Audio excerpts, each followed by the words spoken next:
Good afternoon, everyone. I want to talk today about some kind of self-control when having a motorcycle.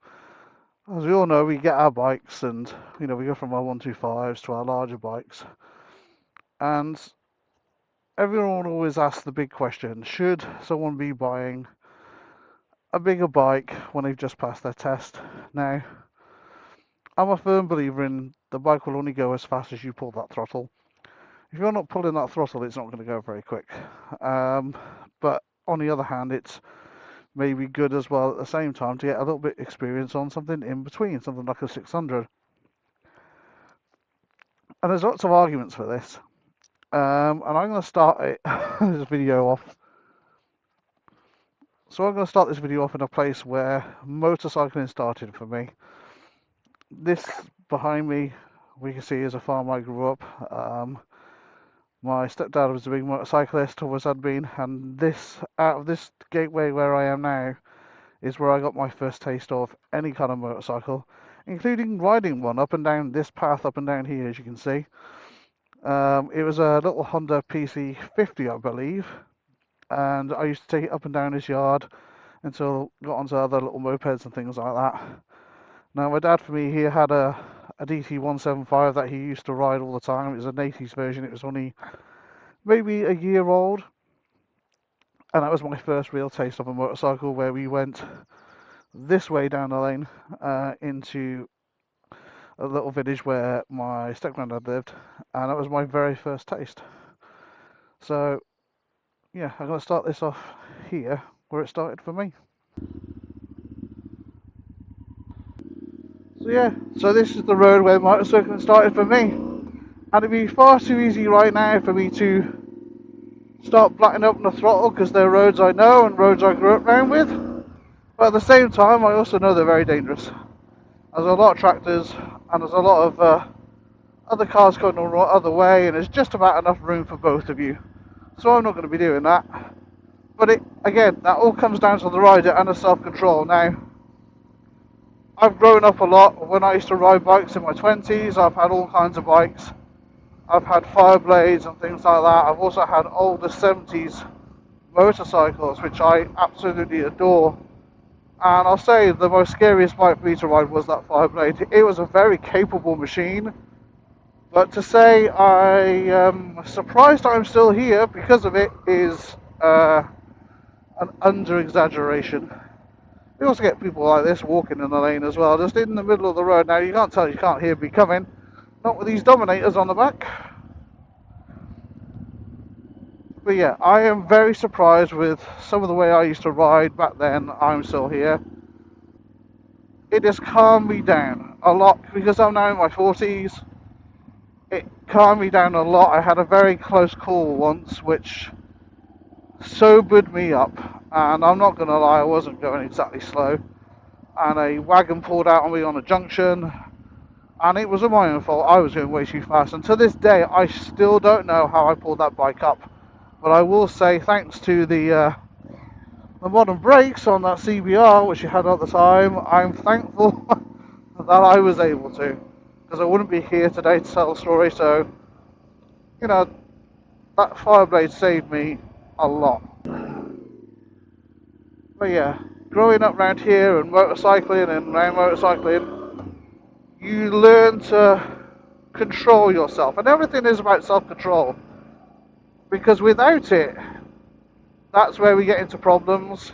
It's very easy to pass your test, jump on a bike, and think you're Guy Martin and can do the TT at God knows whatever speed because now you have a full license.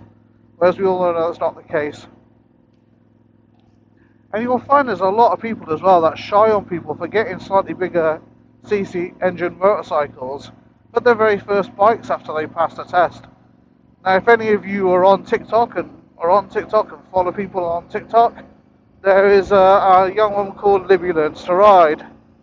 Now, Libby has just passed her test, and congratulations, Libby.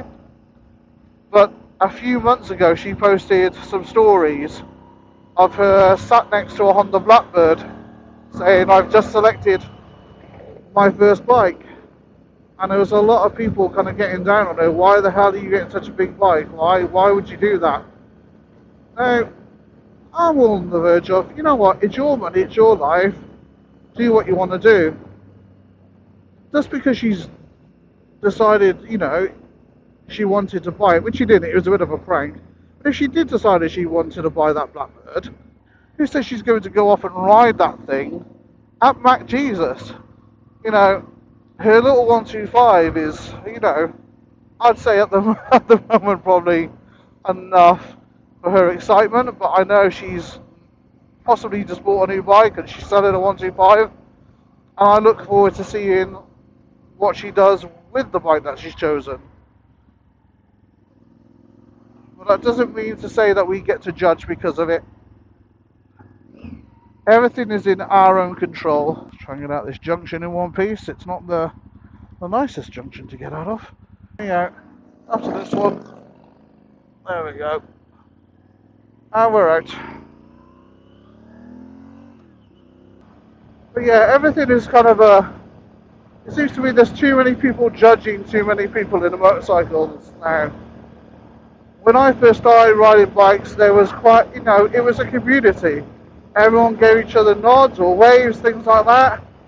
Now you struggle to kind of get anyone to acknowledge you. Everyone seems to be in their own little groups. Adventure bike riders only nod to adventure bike riders, sports bike riders, and I'm not saying this is everybody, but it seems to be quite a new curve or new trend that seems to be going, in my opinion, from what I see. It's very rare you find a biker that'll nod to a biker. We're all on bikes, we're all out and enjoying ourselves, we're all trying to keep ourselves safe. Let's just not worry about who's on what. Let's actually take the time to kind of acknowledge each other, acknowledge the fact that we're this, you know, we're all part of the same thing. We all enjoy one thing, and that's riding our bikes. As long as we're doing it safely. So encourage your friends that are on 125s to get the bikes they want. But as long as they're not an idiot and going, you know, Matt Jesus out of their capabilities, you know, your responsibility maybe as the older rider, go out with your friends. Teach them how to use the power safely. Let them get used to the power safely. Because we're all here for each other. And that's what it should be about. Get some fuel, I think. Yowza! That is expensive petroleum.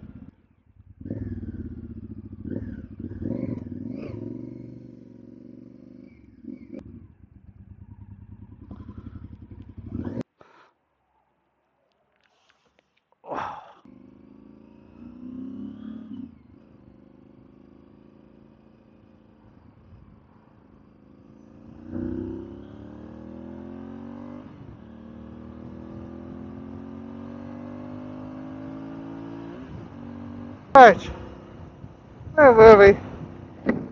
Oh yeah, brotherhood, sisterhood. We're all the same family, so let's support each other. That way we can all enjoy the thing that we love, which is our bikes. This way, I think.